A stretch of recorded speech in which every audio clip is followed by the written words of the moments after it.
Howdy folks, welcome to mile 224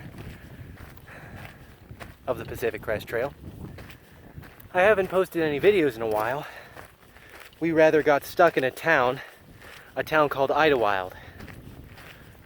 The last night that I was in my hammock was the first night of a snow squall hitting the area, and Idyllwild was just socked in.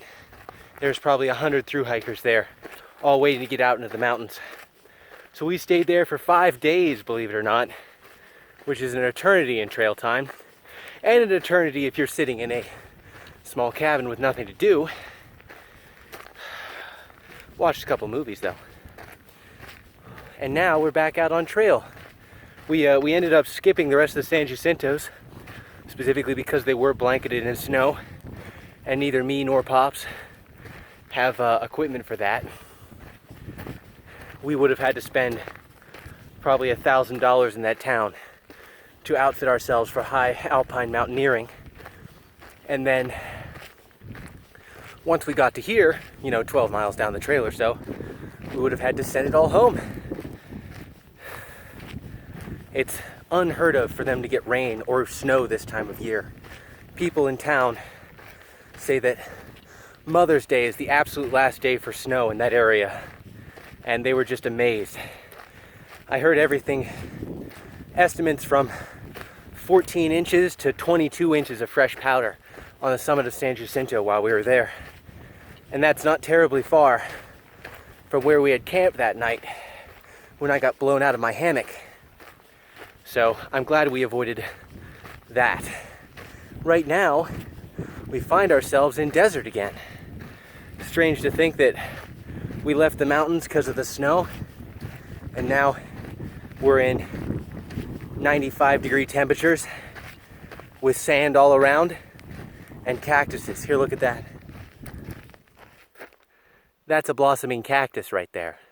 And if you look around me, you'll notice there's absolutely no trees anywhere. And that's because we're in the proper desert. Everything here seems to grow about waist high and then stop, except for, I think they're called acacia bushes. I'm probably not right on that one. Who knows? Otherwise, I'm feeling dramatically better today than I did yesterday. The first day out of a town is always difficult, and I had a lot of internal struggle as to why I'm here and what I'm doing. The fundamental fact is that thru hiking like this is largely a pointless exercise. But that doesn't mean it doesn't have a point. And sometimes you get sort of lost and muddled in that internal struggle between what am I doing here and what's the purpose of all this effort. The purpose is that there is no purpose, which is kind of the point. At least that's what it is in my book. Then again, I'm sure there are plenty of people that would ascribe some reason to doing this. I mostly just enjoy it. Well, most of it. I didn't particularly enjoy almost freezing to death the other night. But right now I'm having fun.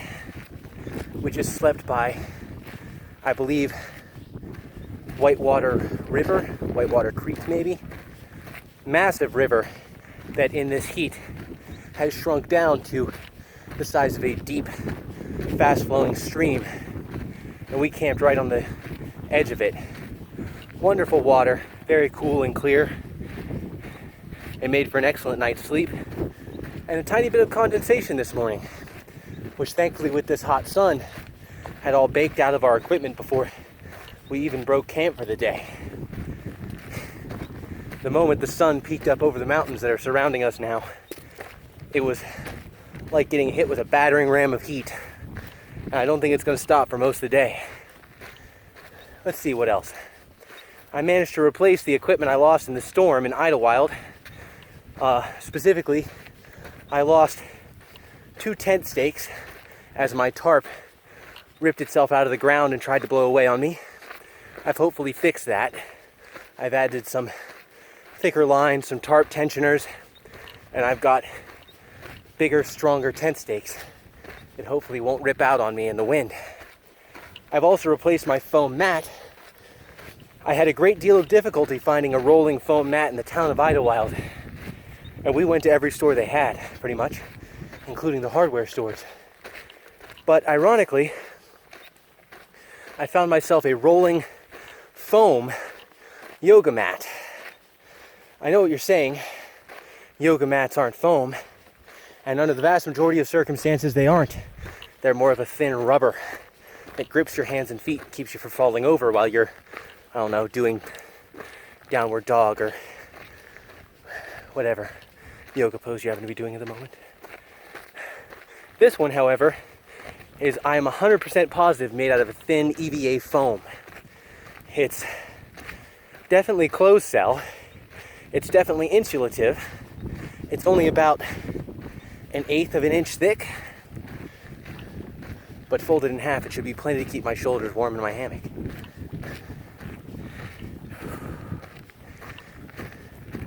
Now please join me for this desert portion of the Pacific Crest Trail. Look behind me there. Snow. That's all for now.